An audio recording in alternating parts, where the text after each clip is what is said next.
Hi friends, എല്ലാവർക്കും recipes by രേവതിയുടെ ഒരു പുതിയ എപ്പിസോഡിലേക്ക് സ്വാഗതം. വൈകുന്നേരം ചൂട് ചായക്കൊപ്പം ആസ്വദിച്ച് കഴിക്കാൻ വേണ്ടി പറ്റുന്ന നല്ലൊരു പലഹാരത്തിൻ്റെ റെസിപ്പിയുമായിട്ടാണ് ഇന്ന് ഞാൻ വന്നിരിക്കുന്നത്.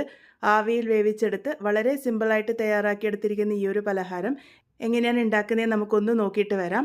ആദ്യം തന്നെ നമ്മൾ ഫില്ലിംഗ് ആണ് തയ്യാറാക്കി എടുക്കാൻ വേണ്ടി പോകുന്നത്. അതിന് വേണ്ടിയിട്ട് ഒരു പാനിലേക്ക് ഏകദേശം 1.5 ടേബിൾ സ്പൂണോളം ഓയിൽ ഒഴിച്ചു കൊടുത്തിട്ടുണ്ട്.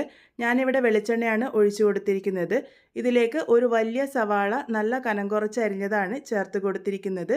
ഇതാദ്യം ഒന്ന് ചെറുതായിട്ട് വഴറ്റി കൊടുത്തതിന് ശേഷം ഇതിലേക്ക് ഒരു പച്ചമുളക് നല്ല കനം കുറച്ച് അരിഞ്ഞതാണ് ചേർത്ത് കൊടുത്തിരിക്കുന്നത്. അതിനുശേഷം നമുക്കിതൊന്ന് വഴറ്റി കൊടുക്കാം. ആ ഒരു ഉള്ളിയൊക്കെ ഒന്ന് വാടി വന്നതിന് ശേഷം നമുക്കിതിലേക്ക് 1 ടീസ്പൂൺ അളവിൽ ഇഞ്ചി വെളുത്തുള്ളി പേസ്റ്റ് ചേർത്ത് കൊടുക്കാം. ഇപ്പോൾ നോക്കൂ, ഉള്ളിയൊക്കെ ചെറുതായിട്ട് ഒന്ന് വാടി വന്നിട്ടുണ്ട്. ഈ ഒരു സമയത്ത് ഞാനിവിടെ 1 ടീസ്പൂണിൻ്റെ അടുത്ത് ഇഞ്ചി വെളുത്തുള്ളി പേസ്റ്റ് ചേർത്ത് കൊടുത്തിട്ടുണ്ട്. ഈ ഒരു പേസ്റ്റിന് പകരം നിങ്ങൾക്ക് ഇഞ്ചി വെളുത്തുള്ളി ചതച്ചിട്ട് വേണമെങ്കിലും ചേർത്ത് കൊടുക്കാവുന്നതാണ്. ഇനി ഇതാ ഒരു ഇഞ്ചിയുടെയും വെളുത്തുള്ളിയുടെ ഒക്കെ ഒരു പച്ചമണം മാറുന്നത് വരെ നല്ല പോലെ തന്നെ ഒന്ന് വഴറ്റി കൊടുത്തിട്ടുണ്ട്. ഒരുപാട് കളറൊന്നും മാറി വരേണ്ട ആവശ്യമില്ല. ഒരു ലൈറ്റ് ഗോൾഡൻ ബ്രൗൺ കളർ ആകുന്നത് വരെയാണ് ഞാനിവിടെ വഴറ്റി കൊടുത്തിരിക്കുന്നത്. ഇതിപ്പോൾ പാകത്തിന് റെഡി ആയിട്ടുണ്ട്. ഇനി ഇതിലേക്ക് നമ്മൾക്ക് 1/4 ടീസ്പൂൺ അളവിൽ മഞ്ഞൾപ്പൊടി ചേർത്ത് കൊടുക്കാം. ഇതിൻ്റെ കൂടെ തന്നെ 1/2 ടീസ്പൂൺ അളവിൽ മല്ലിപ്പൊടിയും 1/2 ടീസ്പൂൺ അളവിൽ ചിക്കൻ മസാലയാണ് ഞാനിവിടെ ചേർത്ത് കൊടുത്തിരിക്കുന്നത്. എരിവിന് പാകത്തിന് ഞാനിവിടെ 1 ടീസ്പൂൺ അളവിൽ ചില്ലി ഫ്ലേക്സും 1/4 ടീസ്പൂൺ അളവിൽ കുരുമുളക് പൊടിയാണ് ചേർത്ത് കൊടുത്തിരിക്കുന്നത്. ഇതിലേക്ക് ഞാനിപ്പം കുറച്ച് വെള്ളം ഒഴിച്ച് കൊടുത്തിട്ടുണ്ട്. ഏകദേശം 1 ടേബിൾ സ്പൂണോളം. ആ ഒരു മസാലയൊക്കെ വഴറ്റുമ്പോൾ കരിഞ്ഞു പോവാതിരിക്കാൻ വേണ്ടിയിട്ടാണ് കുറച്ച് വെള്ളമൊന്നും ഒഴിച്ച് കൊടുക്കുന്നത്. അതിനുശേഷം ഈ ഒരു മസാലയുടെ പച്ചമണം മാറുന്നത് വരെ നന്നായിട്ട് തന്നെ ഒന്ന് സോട്ട് ചെയ്തെടുക്കാം. ഇനി ഇതിലേക്ക് പാകത്തിന് ഉപ്പും കൂടെ ചേർത്ത് കൊടുക്കാം. ഞാൻ ഇതിനായിട്ട് ഉപ്പൊന്നും ചേർത്തിട്ടില്ല. ഏകദേശം 1/2 ടീസ്പൂണോളം ഉപ്പ് ഞാനിവിടെ ചേർത്ത് കൊടുത്തിട്ടുണ്ട്. എല്ലാം കൂടെ ഒന്ന് നല്ലപോലെ മിക്സ് ചെയ്ത് കൊടുക്കാം. ഇതിപ്പോൾ പാകത്തിന് റെഡി ആയിട്ടുണ്ട്. മസാലയൊക്കെ നല്ലപോലെ വഴണ്ടു വന്നിട്ടുണ്ട്. ഇതിലേക്ക് ഇനി മുട്ടയാണ് ചേർത്ത് കൊടുക്കുന്നത്. ഞാനിവിടെ 3 മുട്ട ഒന്ന് പുഴുങ്ങിയെടുത്തതിന് ശേഷം ഇതുപോലെ കട്ട് ചെയ്തെടുത്തിട്ടുണ്ട്. ഒരുപാട് കനം കുറച്ച് കട്ട് ചെയ്യേണ്ട, ഈ ഒരു കനത്തിൽ കട്ട് ചെയ്യുന്നതായിരിക്കും നല്ലത്. അല്ലാന്നുണ്ടെങ്കിൽ പൊടിഞ്ഞു പോകാനുള്ള സാധ്യതയുണ്ട്. അപ്പം മുട്ടയും കൂടെ ചേർത്തിട്ട് നമുക്കൊന്ന് ചെറുതായിട്ട് മിക്സ് ചെയ്ത് കൊടുക്കാം. ആ ഒരു മുട്ടയുടെ മഞ്ഞയായാലും ഒന്നും പൊടിഞ്ഞു പോവാതിരിക്കാൻ വേണ്ടിയിട്ട് ശ്രദ്ധിച്ചോളൂ കേട്ടോ. ഇനി ഇത് ഒന്ന് അടച്ചു വെച്ച് വേവിക്കണം. അതിന് വേണ്ടിയിട്ട് ഞാനിവിടെ 1 ടേബിൾ സ്പൂൺ വെള്ളം ഒഴിച്ച് കൊടുത്തതിന് ശേഷം ഇതൊന്ന് അടച്ചു വെച്ച് ഒരു 2 മിനിറ്റ് നേരത്തേക്ക് നമുക്ക് നല്ലപോലെ ഒന്ന് വേവിച്ചെടുക്കാം. ആ ഒരു സമയമാകുമ്പോഴേക്കും മുട്ടയിലൊക്കെ നമ്മളുടെ മസാലയൊക്കെ നല്ലപോലെ പിടിച്ച് വന്നോളും.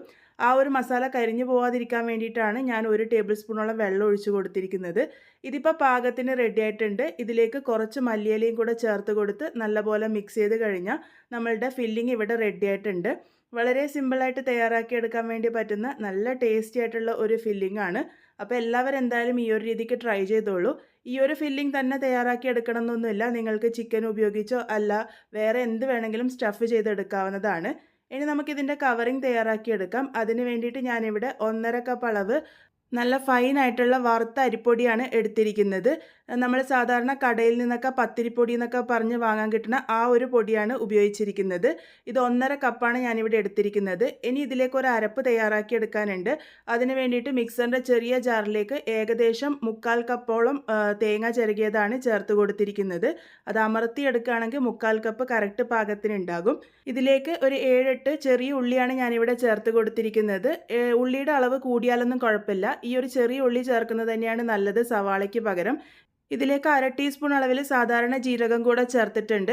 ഇനി വെള്ളമൊന്നും ചേർക്കാതെ ഒന്ന് ഒതുക്കിയെടുത്തിട്ട് വരാം. ഇതുപോലെ ഒതുക്കിയെടുത്താൽ മതി. ഒരുപാട് പേസ്റ്റ് ആക്കി എടുക്കേണ്ട ആവശ്യമില്ല. ഈ ഒരു മിക്സ് നമ്മൾ നേരത്തെ എടുത്തു വെച്ചിരിക്കുന്ന അരിപ്പൊടിയിലേക്ക് ചേർത്ത് കൊടുക്കാം.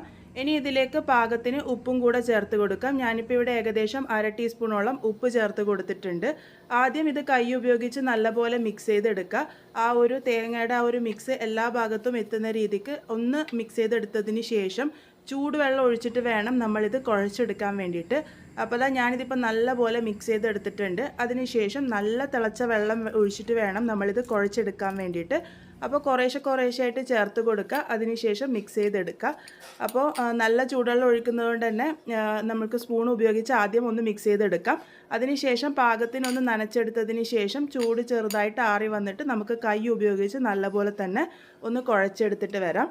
അപ്പോൾ ദാ ഇതിപ്പം ഞാൻ നല്ലപോലെ ഒന്ന് മിക്സ് ചെയ്ത് എടുത്ത് വെച്ചിട്ടുണ്ട്. ഞാൻ 1 കപ്പിൻ്റെ അടുത്ത് വെള്ളമാണ് എടുത്തത്. ഏകദേശം 2 ടേബിൾ സ്പൂണോളം വെള്ളം ബാക്കിയായിട്ട് വന്നിട്ടുണ്ട്. അത്രയും വെള്ളമാണ് എനിക്ക് ആവശ്യമായിട്ട് വന്നത്. വെള്ളത്തിൻ്റെ അളവ് അങ്ങോട്ടോ ഇങ്ങോട്ടൊക്കെ ആവാം, നമ്മൾ ഉപയോഗിക്കുന്ന അരിപ്പൊടിയുടെ വ്യത്യാസമൊക്കെ അനുസരിച്ച്. ഇനി ഇത് കൈ ഉപയോഗിച്ച് നല്ലപോലെ തന്നെ ഒന്ന് കുഴച്ചെടുക്കാം. നല്ല സോഫ്റ്റ് ആയിട്ടുള്ള കൂട്ടാണ് നമുക്ക് ആവശ്യമായിട്ടുള്ളത്. ഒരുപാട് ഹാർഡ് ആകാതിരിക്കാൻ വേണ്ടി ശ്രദ്ധിക്കണം. അപ്പോൾ ഈ ഒരു രീതിക്കാണ് നമ്മളുടെ കൂട്ട് ഉണ്ടാവേണ്ടത്. ഇതുപോലെ കയ്യിലെടുത്തു കഴിഞ്ഞാൽ കയ്യിൽ പറ്റിപ്പിടിക്കാത്ത രീതിയിലായിരിക്കണം, എന്നാൽ നല്ല സോഫ്റ്റ് ആയിട്ടിരിക്കണം. അപ്പോൾ ഈ ഒരു രീതിക്ക് ഞാനിവിടെ കൂട്ട് തയ്യാറാക്കി എടുത്തിട്ടുണ്ട്. ഇനി നമുക്കിതൊന്ന് ഉരുട്ടിയെടുക്കാം. ഞാനിതിപ്പം ചെറിയ ഒരു മീഡിയം വലുപ്പത്തിലുള്ള ഉരുളകളാണ് തയ്യാറാക്കി എടുത്തിരിക്കുന്നത്.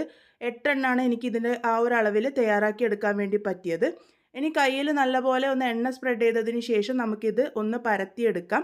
നമ്മൾ സാധാരണ കുഴക്കട്ടക്കൊക്കെ ചെയ്യുന്ന പോലെ ആ ഒരു രീതിക്ക് തന്നെ ഒന്ന് കൈ ഉപയോഗിച്ച് ഈ ഒരു രീതിക്ക് ഒന്ന് പരത്തി കൊടുക്കാം. പരത്തിയെടുത്തതിന് ശേഷം ഇതിൻ്റെ നടുഭാഗത്തേക്കായിട്ട് ആവശ്യത്തിന് ഫില്ലിംഗ് വെച്ച് കൊടുക്കുക. ഒരുപാട് കുത്തി നിറച്ച് വെക്കേണ്ട, ആവശ്യത്തിന് മാത്രം വെച്ച് കൊടുത്താൽ മതി. അതിനുശേഷം നമുക്കിത് നല്ലപോലെ കവർ ചെയ്തെടുക്കാം. ഒട്ടും തന്നെ പുറത്തേക്ക് വരാത്ത രീതിക്ക് സീൽ ചെയ്തെടുക്കണം. നമ്മളുടെ കൂട്ട് നല്ല സോഫ്റ്റ് ആയതുകൊണ്ട് തന്നെ ഇതിങ്ങനെ സീൽ ചെയ്തെടുക്കാനായാലും ഒരുപാട് ബുദ്ധിമുട്ടൊന്നും ഉണ്ടായില്ല. അപ്പോൾ ഈ ഒരു രീതിക്ക് നല്ലപോലെ ഒന്ന് കവർ ചെയ്തെടുത്തതിന് ശേഷം കൈ ഉപയോഗിച്ച് നല്ലപോലെ ഒന്ന് ഉരുട്ടിയെടുക്കുക. അപ്പോൾ നല്ല പാകത്തിന് റെഡിയായി കിട്ടിക്കോളും. അപ്പോൾ ഈ ഒരു രീതിക്ക് ഞാനിവിടെ തയ്യാറാക്കി എടുത്തിട്ടുണ്ട്. ഇനി ഇത് ഏത് പാത്രത്തിലാണോ ആവി കയറ്റാൻ വേണ്ടി പോകുന്നത് ആ ഒരു പാത്രം നല്ലപോലെ എണ്ണ തടവിയെടുക്കണം. അപ്പോൾ ഈ ഒരു രീതിക്ക് എണ്ണ തടവിയിട്ട് നമുക്കത് അങ്ങോട്ട് മാറ്റി വയ്ക്കാം.